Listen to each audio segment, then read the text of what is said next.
Mario Totobadi ni miongoni mwa wasanii kutoka katika industry ya Bongo Flava ambao kwa sasa wanahitajika kuangaliwa kwa jicho la tatu, kwa sababu ni miongoni mwa wasanii ambao the way ambavyo ana survive katika industry ni noma sana, kwa sababu vitu ambavyo anavifanya ni vitu ambavyo kuna wasanii wengi tena wakubwa zaidi ambao wana majina makubwa then hawajaweza kufanya vitu ambavyo Mario anafanya.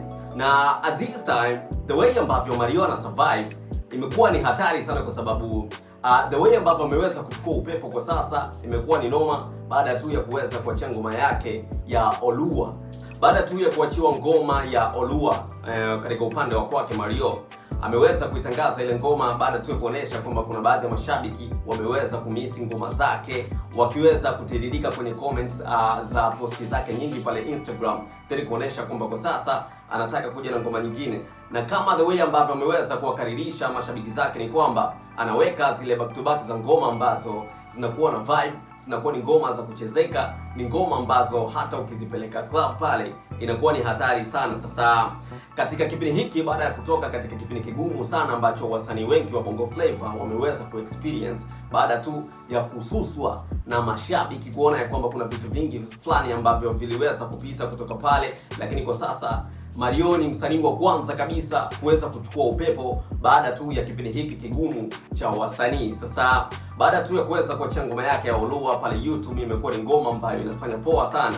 Then kulikuwa na skendo fulani hivi ambazo ziliweza kutokea pale, kuonekana kwamba Mario ananunua robot, yani wale viewers ambao walikuwa wanaangalia ile ngoma ya kwake Mario wanaonekana kwamba ni viewers fake, kwa sababu ukicheki ni kwamba ngoma iliweza kutembea kwa spidi sana, lakini cha kushangaza zaidi ni kwamba haionekani ikienda trending. Yani ni ngoma ambayo haionekani kwamba ni trending namba ngapi, lakini ukicheki spidi yake ni kubwa, ukicheki watu ni wengi pale kwenye numbers ni noma sana, lakini ni kwamba haionekani ngoma imeweza kushikilia namba ngapi trending. Moja katika vitu ambavyo vilizua discussion fulani hivi pale kwenye mitandao ya kijamii, then Mario alikuja kujibu zile skendo kwa kutema maneno mazito kabisa, baada ya kuona ya kwamba watu wanakuja kumwaccuse na vitu ambavyo yeye ana uhakika kabisa kwamba namba zake ambazo anazipata kwenye ngoma zake ni real. Alikuja kuposti kupitia page yake ya Instagram Mario akisema kwamba oya, na mchongo hapa, kama una mwanao mkali wa mambo ya IT mtagi hapa apate kazi. Kwa nini video yangu haijaingia trending mpaka leo? Akaika alama kuuliza. Na hakuna utaratibu tofauti na tunaofanyaga kila siku tukiwa tuna upload, na views wote ni organic na sio kama baadhi ya watu wanavyosema. Nahitaji ufafanuzi kwenye hilo. By the way, asanteni sana. We got number 1 song kwenye digital platform nyingine zote, na mtaani ndo pamechafuka, kila chocho ni Olua. Sasa kitu ambacho amekuja kukifanya hapa Mario ni kusafisha kwanza jina lake, baada tu ya kuonekana kwamba ngoma yake ina views wa kufeki, yani ni views ambao ni robot. Alikuja kusema kabisa kwamba kama kuna mtu wa IT basi aje acheki vizuri ni kitu gani ambacho kimehappen. By the way, hii hapa sio mara ya kwanza kuweza kuona tatizo kama hili likiweza kutokea pale YouTube, kwa sababu tunakumbuka wakati inatoka ngoma ya kwake Nevi Kenzo pamoja na Diamond Platnumz ambayo inajulikana kama Katika, ile ngoma ilikuja kudebut kinoma noma, kwa sababu at the time ambapo walikuja kufunguka kwenye interview wakati wanaachia ile ngoma, baadaye baada ya muda fulani hivi kutaka kufanya follow up kuangalia kwamba ngoma inaendelea vipi, walikuwa hawawezi kuicheck. Yani ngoma ilikuwa haionyeshi information zozote, yani ni kama wanaonekana wamedata kuonekana kwamba ni kitu gani ambacho kinatokea kwenye hii ngoma, mbona haionyeshi data zozote, haionyeshi maendeleo yoyote. Lakini baada ya time kadhaa kilichokuja kuhappen ilikuwa ni noma sana, kwa sababu data ambazo ilikuja kuonesha ilikuwa imeonesha viewers wengi sana, kitu ambacho hawakuweza kukitarajia. Kifupi ni kwamba ngoma ilikuwa imeondoka kinyume na matarajio yao. Hiko ni moja katika vitu ambavyo Nevi Kenzo walikuja kufunguka kupitia ngoma yao ya Katika ambayo walikuja kumshirikisha mwanamuziki Diamond Platnumz. Sasa hiki kitu kwa upande wa Mario ni kwamba ili happen dakika za kwanza ngoma ilikuwa inatembea sana, then haionyeshi ni trending namba ngapi. Hiki kilichanganya vichwa vya watu wengi sana.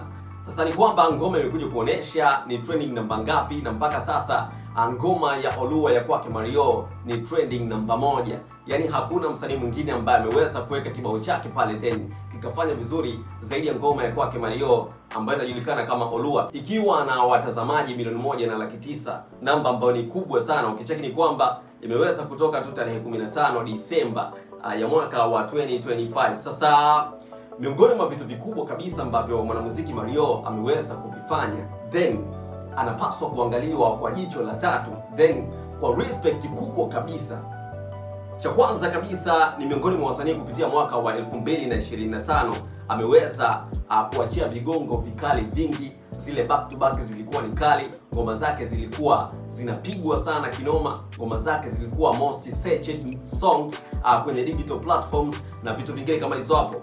Ukicheck the way ambavyo ngoma zake zimetembea ilikuwa ni noma sana, tofauti na wasanii wengine, na kitu pekee ambacho Mario ameweza kukipata ni kwamba kuna ile attention fulani hivi ambayo mashabiki zake wameweza kuitengeneza. Kuna respect kubwa ambayo mashabiki wanayo kupitia ngoma za kwake Mario.